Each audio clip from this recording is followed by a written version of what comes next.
I do want to just say thank you all for joining us, and we are going to jump in here. I believe we have an agenda slide, which we should bring up here, and I can say a bit about Ian. So we're going to cover the following before I pass the mic here. We're going to talk about the political landscape. We're going to talk about sort of effective strategies to protect and defend nonprofits, what is working, what isn't working, what are we still trying and figuring out. And of course, there's a lot of new experimentation and strategy here. As I said, we'll talk a bit about the difference between what's happening here in California and the national landscape. And we'll get right into what Protect Democracy is doing as an organization and the various resources, including some incredible ones that have been created by Ian and his colleagues. So with no further ado, I am delighted to welcome to the screen Mr. Ian Bassin. He is the founder and executive director of Protect Democracy. He has incredible history as well. I'll just touch a few high points, and I'm going to let him tell you more about how he got to this point in his life. But he's a MacArthur Genius Award recipient. He was serving in the Obama White House, both in the council and the policy side. He's an attorney, of course, by trade, which I think becomes clear when you look at what he's been up to as of late, and has really stepped forward as an incredible resource for the sector, partnering with a lot of our allies across the country. So Ian, welcome. Thank you for spending some time with us here. I know there's no shortage of to-dos on your list, and we're delighted that you spent some time with us. Well, thank you so much for having me, Geoff. And I will say, as a New Yorker by birth and identity, who is now a Californian, I feel very warmly welcomed into my adopted state and community. Well, we're glad to have you and claim you as our own now. Thank you for doing what you do. I do want to let people know who've maybe not followed. A lot of the folks here with us are allies who are in this struggle with us. That's why they're here. Talking about ways in which we can defend and protect and build the strength of the nonprofit sector. Per a conversation you and I just had offline, I will say that most of our constituency here are 501c3 public charities. And so for some of them, there's a long history of being involved in policy work. For others, it's a newer function. And we'll talk a little bit about what that looks like. But before we get there, I would love for you to just share with folks a little bit about your own background and path. I know I gave a couple of highlights, but always good to know what led you here. Yeah, well, I mean, you referenced my time in the Obama White House, where in the counsel's office, I had what we might today refer to as the democracy portfolio, although, of course, we didn't call it that at the time. We called it government reform, because back then we thought the task was simply improving our system of government. It's only in hindsight we realize actually the task was saving it. But what that basically entailed was making sure that the democratic vision that our founders laid out and that we've never fully been able to live up to, we, as my boss, the former president, used to say, we're perfecting it. We were perfecting the union. And that meant making sure that we had really reliable and easy access to the ballot for eligible voters, making sure that people's voices got heard and weren't drowned out by the forces of big money and powerful special interests, making sure that our electoral structures actually represented people, that voters chose their elected officials as opposed to elected officials choosing their voters. Those were all things that I worked on as part of an affirmative policy agenda, but perhaps more relevant to the conversation we're going to have today. The other thing that I did when I was in the White House was make sure that people in the executive branch, in the White House, in the federal agencies, followed the rules. I know that sounds quaint today, but there are a lot of rules that govern behavior when you hold the public trust of being a public official. And part of what I did was make sure that all of the people who were holding that public trust and operating on the taxpayers' behalf did that in a way consistent with the rules that basically make us a liberal democracy. And I mean that in the classical sense of the word, not the colloquial left-right sense, that we are a country governed by the rule of law, where power is constrained by the separation of powers at the federal level, by federalism between the states and the federal government, and by the rules laid out in the Constitution, including the protection of all of our individual rights and fundamentally our right as sovereigns to self-govern. And so when the 2016 election happened, several of us who had served in the White House counsel's office, who had served in the upper echelons of the Department of Justice, looked at some of the direction of this country and some of the direction around the world, and really were able to, with the help of a lot of the leading academics and scholars who've been studying this, discerned that we were at this critical moment globally where democracy really was in retreat. And if you look at the 21st century, really after the fall of the Berlin Wall and the Soviet Union, at a moment when it feels and seems like democracy as a form of government is ascendant. And as Frank Fukuyama famously claimed, perhaps we had achieved the end of history.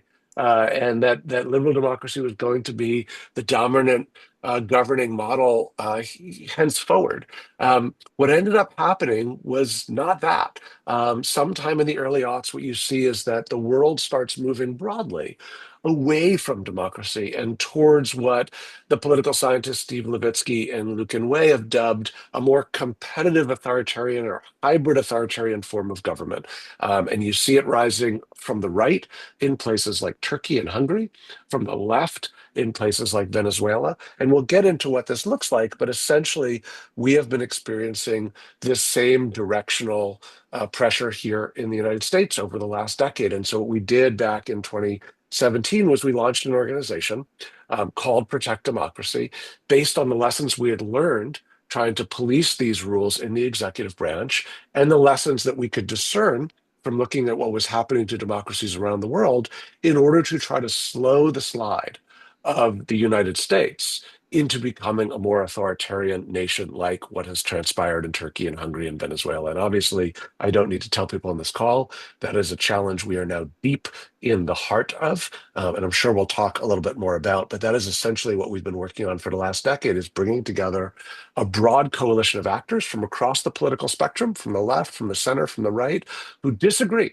about how we should regulate healthcare in this country and what the top marginal tax rate should be, but agree that we need to resolve those disagreements peacefully through a democratic process. And that's the kind of work that we do. Great, thank you. You did a TED Talk that I watched, and probably some others have had just a few years ago. I think it was titled, let me find my notes here, How to Spot Authoritarianism and Choose Democracy. And I'm wondering, given what you just described, and you talk about your time in the Obama White House, when it appeared that the task was simply, and you didn't even have to call it what we call it today, to continue to make good on the promises of what we say we are and what we want to be in the country. What's the turning point? I mean, obviously the rise of the MAGA movement and the electoral politics of the day obviously are some signs. But from where you were sitting with a much deeper understanding of the legal frameworks and structures, where did you see the alarm bells first? Well, back in about 10 years ago, we started talking to a lot of the scholars who'd been studying this rise of competitive authoritarianism around the world and asked them, was there a playbook that Yeah. you could discern when you looked at all these other countries that had experienced democratic backsliding that we should anticipate and be prepared here in the United States? Um, to which the answer was absolutely yes. That if you look at all these countries where more autocratic movements and leaders have deconstructed and deconsolidated those democracies, you essentially see the same seven things.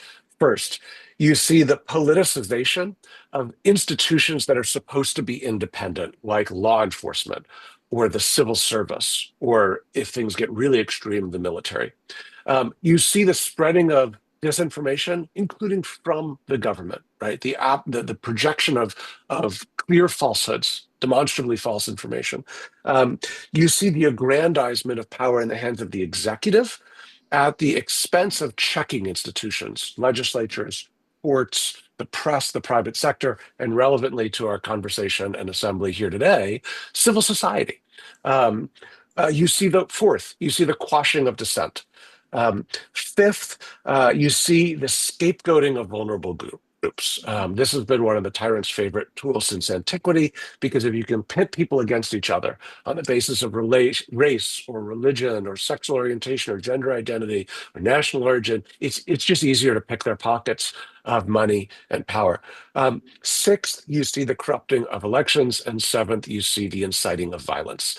And that map of what we might expect was laid out for us in January of 2017. And if you were sort of nodding along as I listed it, yes, we've seen all seven of those things play out as predicted and as expected here in the United States. And so I think the task for us who and by this I mean all of us in civil society, who are trying to protect a fundamentally free, democratic form of government where the people are the ultimate sovereigns, is to mitigate the ability of any faction within society, and certainly a government, from being able to fully execute on that playbook, because the result of executing on that playbook is a country that no longer is fundamentally democratic in nature, but one that is much more authoritarian in nature, by which we mean power has been consolidated in a singular individual or entity or small group's hands, and ultimate sovereignty is really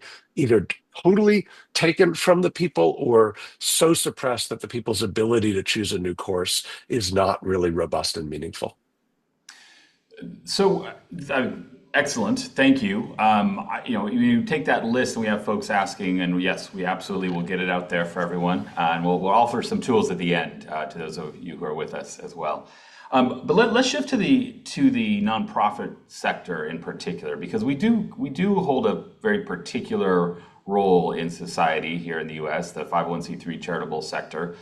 We often we get described as the third sector, independent sector, social impact sector. I think we're all certainly frustrated by being the only sector that's defined by what we're not. So very, very few others say, what are you? Well, we're not this. We're not for profit. But that said, there's sort of this third way that we take. We do the things that for-profit companies won't do because there's no profit motive. And public sector often can't do fully, and so we're an extension of the collective public power. And then it's a sector of problem solvers and people getting creative and trying to do something good for their communities or society. But as you termed a moment ago, it's all in the public trust. No one owns a nonprofit. It's something that we often push back on when we hear people talk about my nonprofit. We say, well, nobody has a nonprofit. It's a public trust. But in this context, those 7 signs, these shifts that we're seeing structurally in the country, what role does the nonprofit play in all of this from what you're seeing? Well, there's two, I think, fundamentally. So the first is, let's go back to Alexis de Tocqueville's famous Democracy in America. De Tocqueville comes to a young United States from France and writes what he sees. And he spends part of that book talking about the constitutional structure of at least aspiring representative democracy. Obviously, we are very far from that in 1830, where we still have slavery in this country. So we're not a representative democracy, but the model and the aspiration is to create one. And he talks about that structure, but then he spends a lot of the book talking about what he calls the habits of the heart that he saw coming to America, which is what it is like to just live day to day in a society that is not governed by a monarch, but is self-governed by the people. And that being able to do that means having certain patterns of behavior and ways of being with one's neighbors and in one's communities, where people take responsibility for their own destinies and exhibit a sense of agency over the community's direction. And the vehicle in most places for that sort of work is the sort of nonprofit civil society sector that is bringing people together in communities to solve local problems and provide spaces in which we exercise those habits of the heart, where we come together to form, libraries and park cleanups and after school committees and groups and faith, houses of worship, and all of the ways in which we, as Bob Putnam described in his famous assessment of this, have sort of third spaces, not our primary place of work necessarily, not our homes and our family, but the other spaces in which we come together as neighbors and fellow citizens. And the civil society nonprofit sector is the engine of that. And it is one of the things necessary to a healthy and well-functioning democracy. So that's one really critical role that the nonprofit and civil society community plays. And then the other is that some subset of that nonprofit and civil society community also can perform the role of explicitly making sure that our governing institutions keep to the guardrails and limits laid out in our Constitution and our system of self-government. And so when those we temporarily bequeath with our sovereignty and our power transgress the limits on how they're supposed to exercise it and violate the fundamental structures that are designed as checks against tyranny, part of the role of the nonprofit civil society community is to hold them accountable to that and say, no, we have a First Amendment. And if you are violating the First Amendment, we're there to hold you accountable. No, we have an electoral system that's supposed to provide free and fair elections. And if you're violating that, we're there to hold you accountable. And so there's a special role for the nonprofit civil society community, which is to give voice to the citizenry's ability to self-govern as a check on the abuses of the system that we have. And so both of those roles are essential in a healthy and well-functioning democracy. And they are also why, when you look at autocratic movements and leaders around the world, one of the first things they try to do is to quash that civil society nonprofit community because it fundamentally acts as a check against abuses of power and a check against the consolidation of power. And so whether you look at Russia or whether you look at India, or whether you look at Hungary and Venezuela and Turkey and some of these modern models of modern competitive authoritarianism, you see efforts to undermine the independence and the ability of the nonprofit sector to operate, either by changing rules and making it very hard for the nonprofit community to exist, or by manipulating existing rules in retaliatory ways and illegitimate ways to intimidate and otherwise crush the ability of the nonprofit and civil society sector to perform those really essential functions that they need to in a healthy and free society. Right. So, given all of that, we here have long been supporters and trainers and sharers of resource information with nonprofits who to better understand the role that is more directly engaged with government and policy. I mean, oftentimes nonprofit leaders come into the work through the it's really through the mission and the passion, and may not be familiar with what those rules and guardrails are as far as their own role. And so we've tried and we continue to do the work to engage more and more nonprofits in the policy side of things. Obviously, the firewall there is partisanship. We stay out of that, and we want it that way. But when it comes to the policy, that's where we engage. And yet, it seems that we are not 100% up to par where we should be on that. And I think that's long been a comment on the sector that we don't come anywhere near using our political power that we could claim when it comes to policy, in large part because many felt they didn't have to. And so now we find ourselves in this moment where that's critical. The other thing I'll mention, I'd like your comment on is, over the last 30 years or so, there's been an increasing connection between government funding and the nonprofit sector. So governments at all levels have used and worked and reached out to and with the nonprofit sector to execute any number of missions. And of course, that funding stream becomes a vulnerability in a time like this as well. So you've got both the rules question and the engagement side and the funding side. So when this latest administration took power last year in January, we saw the immediate moves there. Did any of that surprise you? I mean, given how deeply you've studied this and watching these patterns, did the speed or scope of what was tried early on, especially targeting the nonprofit sector, surprise you? Unfortunately, no, because for all the reasons that I was just talking about, Yeah, this was what we were expecting. yeah, This is part of the playbook, right? Is to try to undermine the ability of the civil society nonprofit space to do all of the habits of the hard work that we were talking about. And I suppose the good news there is that these steps are entirely predictable, and that is that helps us because we know what they are, right? So what you're going to see is a weaponization of bad faith applications of existing rules mhm, and seeking to take advantage of the vulnerabilities inherent in a space that isn't nearly as well resourced and funded as the for-profit space. And so, for example, you take a random uh, for-profit company, corporation, they just have typically the ability to resource all of the compliance avenues necessary at a degree that is harder for nonprofits who are desperately trying to sort of make their dollar go as far as it possibly can to feed a hungry population or house a population that needs shelter. Um, and so it may not have the most robust system to make sure that everything's in order. But historically, if you were operating in good faith, you were doing your best, you were really trying to do the right thing, the regulatory system would honor that. And so if you made every effort to comply with this particular set of governing regulations, and you really worked hard to do it, you might be told, "Hey, you fell short there. You got to improve that." And you say, "Okay, we're gonna work on that. We'll invest more in improving that."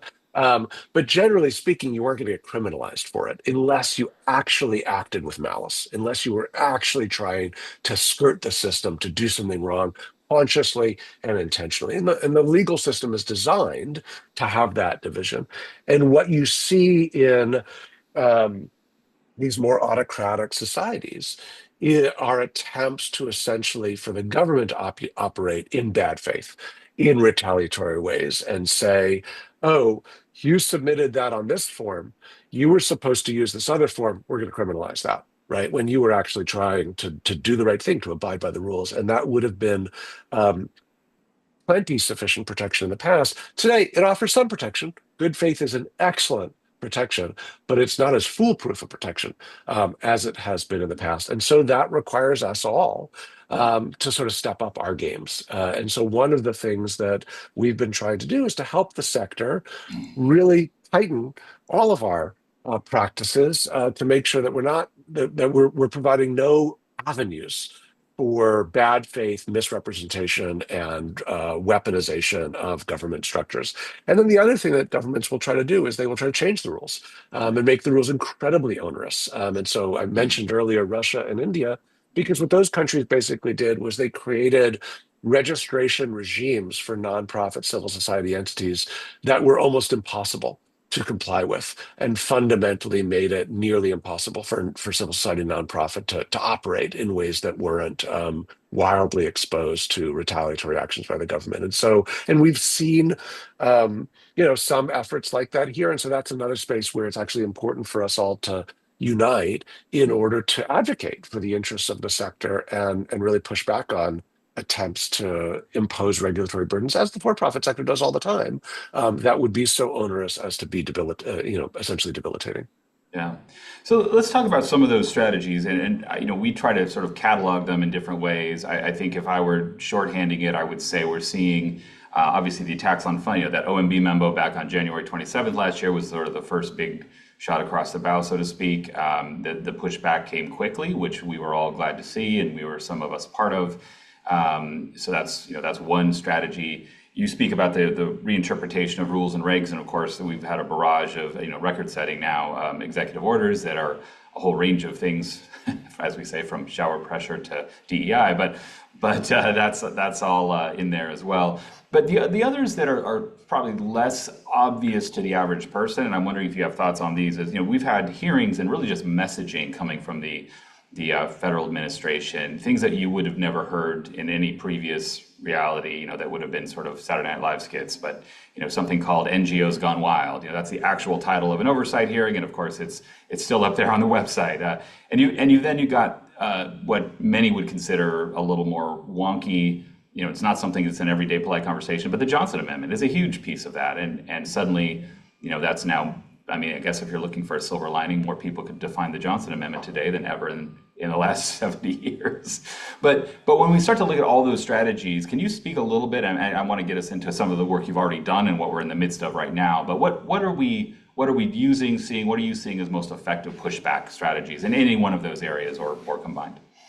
Yeah, well, don't worry, because I see people in the chat being like, "Are we going to get some of these lists?" I like lists. I find Yeah, lists helpful ways of organizing thoughts. So I'm going to offer another one, and we'll send it around in the chat of something yeah, we've offered to the nonprofit community, which is essentially 11 things that we all can be doing to navigate this dicier sort of landscape that we're in. So number one, and I'm going to just borrow this from our friends who survived the Blitz in London: keep calm and carry on with the mission. One of the things that attacks on civil society nonprofit are attempting to do is to dissuade us and knock us off from doing the important work of having a robust democratic civil society. And so you basically concede the entire game if you allow this sort of intimidation and this sort of fight to knock you off of doing what it is that you do. And I think that's number one. And the second aspect of that that's important is most of the people on this call are diligently working hard to do incredibly important public services in good faith, right ways, and are incredibly compliant. You get into trouble when you panic and then do something that actually puts you out of compliance. And so that's the other reason to keep calm is oftentimes they say in politics, it's the cover up, not the original action. And so don't panic because you're going to actually make mistakes when you panic. They're going to create hooks for making your life worse. The second, and now you introduced me, Geoff, earlier as a lawyer by training. So this will sound a little bit self-interested, but when in doubt, contact a lawyer and have one ready. Your lawyers are your friends in this case, and you're going to want to lean on them early and often. Third, have a plan. Build in advance a plan for if you do get investigation letters, audits, someone visits your offices. You don't want to, in that moment, be figuring out what to do. You want to workshop that in advance with your staff so everyone knows, yep, someone comes to the office or sends us a letter. Here's the plan of what we're going to do. Four, embrace good governance. This is a great time to go through all of your practices on compliance and making sure, and this again, talk to your lawyer, they're really up to snuff. Number five, if you don't have a document retention policy, those are really healthy things that all big for-profit companies have that make sure that you are maintaining all the records that you're required to maintain by law, the records that might be important for your practice to require, but not just sort of endless reams of paper that are just going to bog you down in costs when and if an investigation comes. It's going to cost you a lot of money to go through all of those records. And you can't put a document retention policy in place. Once that happens, you got to do it now. Number six, if you have confidential information, build protection mechanisms for it. Make sure that you're using the right systems to protect your confidential information. Number seven, have physical and cybersecurity protocols, guidance to your staff on how to maintain cybersecurity, good training on it, and physical security practices. Number eight, be honest with your funders and partners. You want to always be demonstrating integrity, and honesty is your best friend. We always say in our organization, if we operate with integrity, that is our greatest protection. Number nine, build broad coalitions. When push comes to shove, if you become the subject of unwanted investigations oversight, your friends are really helpful. And the broader your network, the more powerful that can be. 10, I used to tell people in the White House this all the time, you should assume and operate as if everything that you write and everything that you say could end up on the cover of the Washington Post. There's no such thing as an entirely confidential email or signal message or even in-person conversation. This has come as a surprise to people. What I've told them, they say, well, we're all in person just talking with each other. Yes, but when you're in a legal deposition and they ask what was said in that meeting, you can't perjure yourself. And so there's no place where you're having conversations that are fundamentally not ever going to be on the record. And so operate with integrity. Don't say anything or do anything that you can't stand behind or feel proud of. And then finally, lastly, train your staff to be aware of bad faith actors. We've all probably seen this in the news. There are actors out there who are running sting operations on good faith nonprofits trying to do good things in the world in order to catch you and trip you up into saying embarrassing things. You need to be aware that that's out there and people are trying to do that, and your staff need to be prepared for. Someone invites you to a lunch, you don't know who they are, they start asking you all sorts of probing questions. That should be setting off alarm bells, and people need to have a little bit of that spidey sense. So those are 11 of the things, and we'll put in the chat the guide this comes from that people should be thinking about in this moment. And the last one, and Geoff, you and your team do such an important job of doing this, is strength and unity across the ecosystem. One of the autocrats' favorite tools is divide and conquer, and it is really important for the civil society and nonprofit ecosystem to really be united. NATO Article 5 principle, an attack on one is an attack on all. And that's an important principle. I actually think the civil society nonprofit sector has done better at this than most of the other sectors right now in American society that are struggling to implement that principle. Yeah. Thank you, Ian. And I will reiterate what you said. We've got that in the chat. We will, of course, send it after this to everyone. So some of those tools that we're referencing here will be continually shared. I want to. I mean, as a naturalized Californian, I want to shift slightly and talk about where are things different or not in state by state. Given the way our governance system works in the United States, there's considerable power vested in states, and depending on how that power gets used, you see a different effect on the ground. I just, as I shared with you, came back from a gathering with our peers across the country, and listening to just stories of our friends in Minnesota and Tennessee and New York, and it is different. And in California, we often feel somewhat protected on a political sense with the nonprofit sector, just because we've got deep relationships and generally find the legislature, DOJ, executive branch on the side of protecting the sector. Now, that's not to say that many of our struggles are about how that could work better, should work better, and so we do a lot of that work legislatively in our lobbying and advocacy work. But I want to point out one example and then just ask you to kind of share any observations. So last year, one of the experiments that we are, and others, we're not alone in this, there are other states now stepping into this same idea, which is how do you use state power to counter abuses of federal power? And the bill in particular that we sponsored was AB 1318, and it was carried by Assemblymember Mia Bonta, passed, signed by the governor. And essentially it declares that the state of California will not recognize the revocation of 501c3 tax status for ideological, political retributions purposes, which of course has been threatened extensively by the federal government. Now, there's a lot of details and fine tuning of that about how does that actually work in practice, and that's still on the table for this legislative session. But I mean, that's an example of having a state. I think our secretary, our Department of Justice has sued 54 times in this term against the administration federally. So there's examples of California pushing back at a governmental level. But on the ground, the nonprofits that are dependent on federal funding and some of these rules changes, it still feels probably very similar to folks elsewhere. Do you have any observations about where states can be most effective, and in particular here in California, what you're seeing that might be useful to note? This is such a great timely moment for us, Geoff, to talk about this question because yesterday, a bill that we have been working on with Senator Scott Wiener passed the California State Senate, the No Kings Act, which is a great example of what you are referencing here, which is that we have a unique role here in California because we have a government here in California that is committed to the principles of constitutional representative democracy, where we can activate the federalism check that the founders built into the Constitution. Right now, the check that happens at the federal level of the tripartite separation of powers between the three branches, the executive, the legislative, and the judicial, is not really functioning the way it is supposed to. We right now generally do not have a Congress that is operating sufficiently as an independent branch and a check on the executive. And frankly, the judiciary has had a fairly spotty record. Lower courts doing a reasonably good job, Supreme Court not so much so.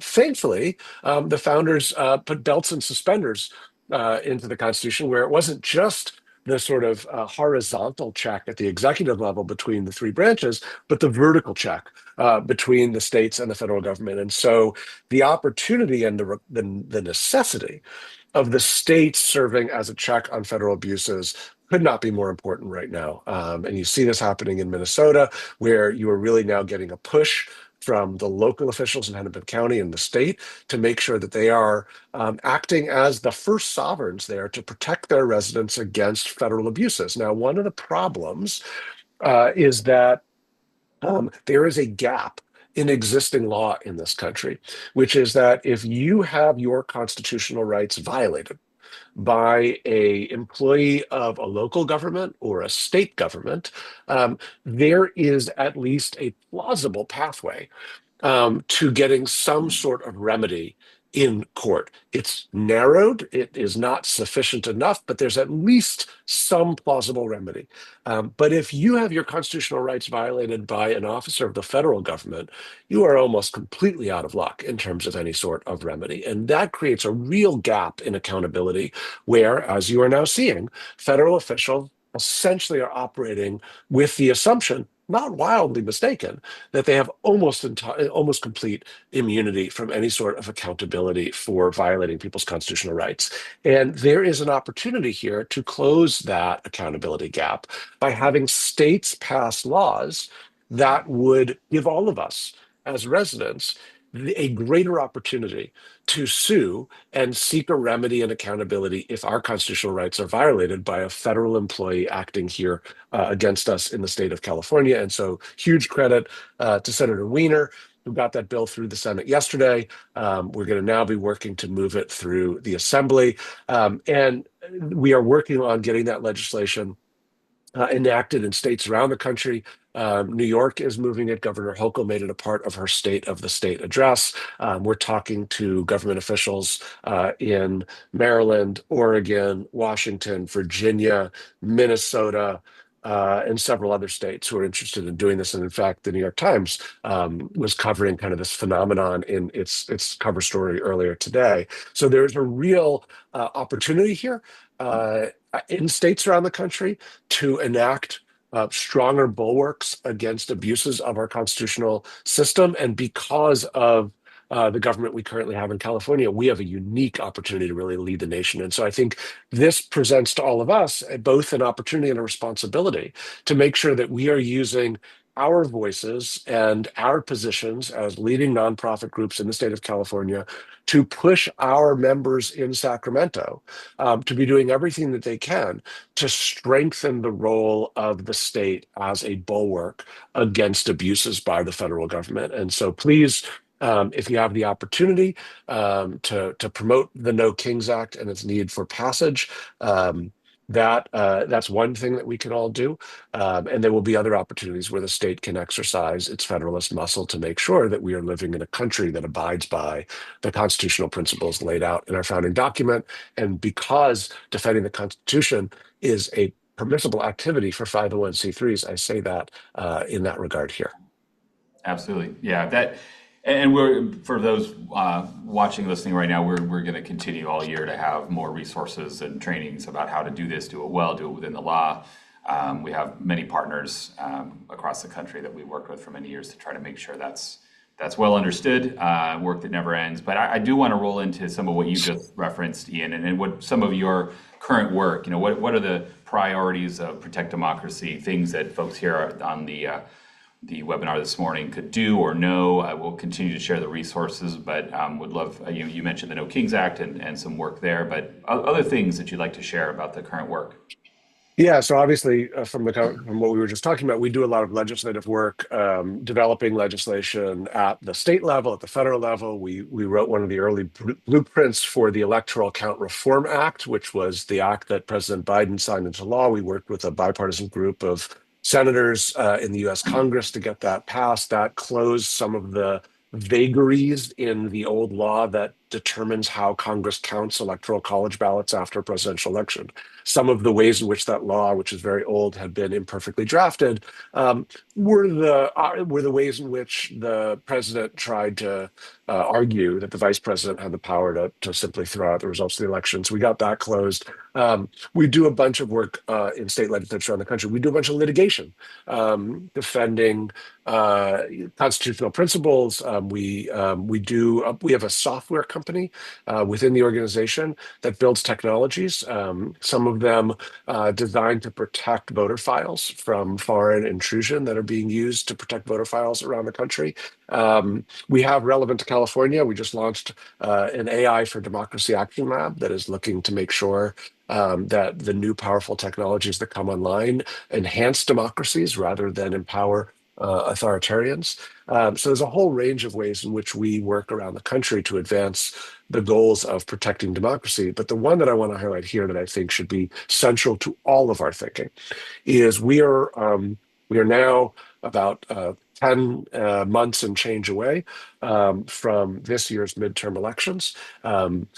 We do not have a position, nor should any of us here, on what candidate or party should win particular races. That's not our task and job as civil society nonprofits. But what we are committed to is making sure that those elections are free and fair, that they take place with integrity, that people are able to contest them across the political space and make the vibrant arguments that are necessary for a healthy democracy, that eligible voters are able to cast their ballots, that those ballots are counted, and that the winners are the people who are honored and seated in the offices that they won. And right now, because of the way these autocratic systems operate around the world, we cannot take for granted that that will happen. We've already lived in this country in recent years through an effort by a sitting office holder to overturn the results of a federal election. We just experienced after the 2024 elections an effort in North Carolina where the losing candidate for a state Supreme Court race tried to have the results of that election essentially overturned by changing the rules after the fact. Thankfully, a lot of groups, ourselves included, were very involved in North Carolina in making sure that the results of that election, the rules that were in place and the time were honored, which they were ultimately after a lot of work. But we are on notice that there are people and actors in this country who would seek to undermine the integrity of our elections. And so we all must be focused on everything that we can do to protect the elections. And I'll just say one thing that we can all do right now, which is if you look around the world at how autocratic movements corrupt elections, um, it's normally well in advance of election day. Yes, there are all sorts of machinations that are tried when it gets to election, trying to depress turnout, intimidate voters, seize voting machines, argue to reverse the results or not honor the results after the fact. But all of that is only successful if the autocratic movement trying to do it has sufficiently built the predicate for that sort of corrupt activity by convincing people that the elections are rife with fraud and foreign interference and can't be trusted and must be protected by these special maneuvers. But the truth in this country is that our elections are generally quite reliable. They're not perfect. They're generally not perfect in any advanced democracy, but they generally are reliable enough to produce an accurate reflection of what the voters' will was. And so it is up to all of us to deny any effort to tell the American people, the people of California, otherwise. Joe Biden won the 2020 election. Donald Trump won the 2024 election. Our elections turn out winners on both sides of the political aisle. But anyone who tries to tell us that the elections cannot be trusted, are fundamentally rife with fraud and foreign interference and all of that, are doing so in order to plant the seeds of corruption. And we need to deny that by making people realize that while there's plenty we can do to improve the functioning of our elections, they still are fundamentally reliable in this country. Right. Thank you, and I'll reiterate one of the things you said, which is that C3s, there's so much we can do, and folks need to learn those rules. But when it comes to policy, budget, engagement around things that are not partisan, C3 organizations absolutely have the green light there, and some good training goes a long way. C4 organizations, and you and I spoke about this offline. There are a handful of folks here probably that are C4s. Of course, C4s do have some window to do partisan work. And so it's quite a landscape of interconnected organizations out there. When it comes to, and I'm sensitive to the time, so I want to make sure we have some time for at least a few questions. And we will put the toolkit and other things into the chat again, and we will again distribute those afterwards for everyone. But I want to mention that our Secretary of State, Dr. Shirley Weber, who's been in that office for some time now, has been a real champion of civil society and engaging as broad a cross-section of our population in California in elections. We will be doing some programming with her in the coming months. So that is certainly another strategy about how to make sure people understand what the election system is and how fair it is and how it's done. But I do want to give you a chance to say anything else on that before I move to some questions that are coming up. There's been a robust chat, hundreds of folks engaged there. I want to thank them for that. But there are a few questions that people have posed here that I'd like to bring to the floor. We've got some screen sharing. There we go. We're going to discuss. All right. So let me bring through this. There's one here, and I will say that many of you have been answering each other's questions, which is the beauty of a strong network.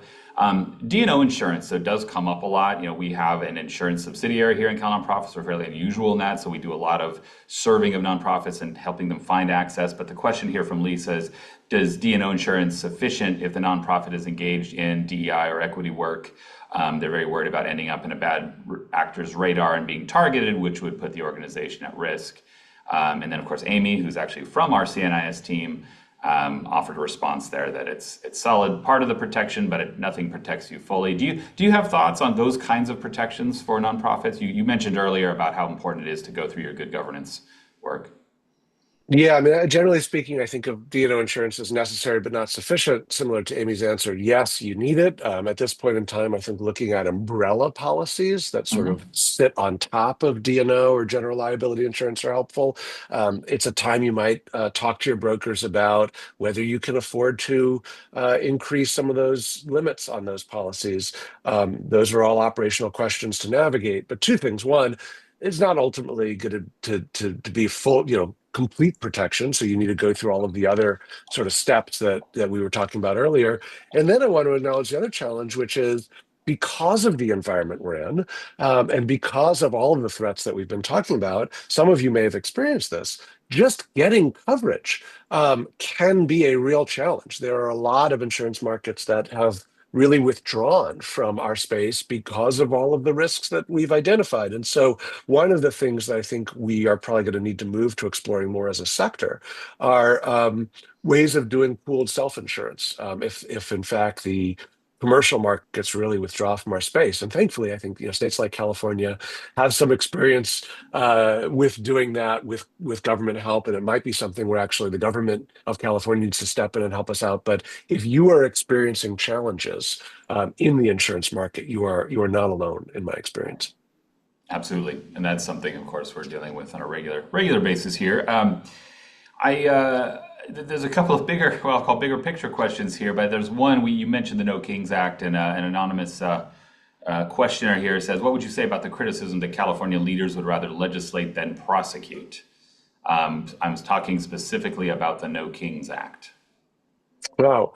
Well, I mean, I'm not sure exactly what the person refers to by not prosecuting. In order to prosecute, you have to have the basis for doing so. I think the Attorney General, it was mentioned earlier, has brought a number of challenges, and certainly there are counties, Santa Clara, I think San Francisco, where the county attorneys have brought challenges. But I got a question the other day, yesterday, from someone who said, could the state of California prosecute some of the ICE commanders, one of whom was just relieved apparently of his duties and will be moving back to Southern California? And the answer is no.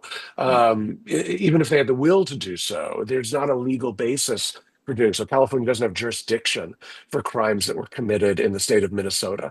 And so in some of these cases, I'm not saying that in every situation, every political actor is as aggressive as some people here might want them to be. But in a lot of situations, it may simply be that there's just simply not the legal hook to do so. I also don't see passage of something like the No Kings Act as a replacement for other steps. I see it as a predicate for empowering people across California to be able to bring their own actions when the government may not, for whatever reason. So I don't see one as necessarily in place with the other.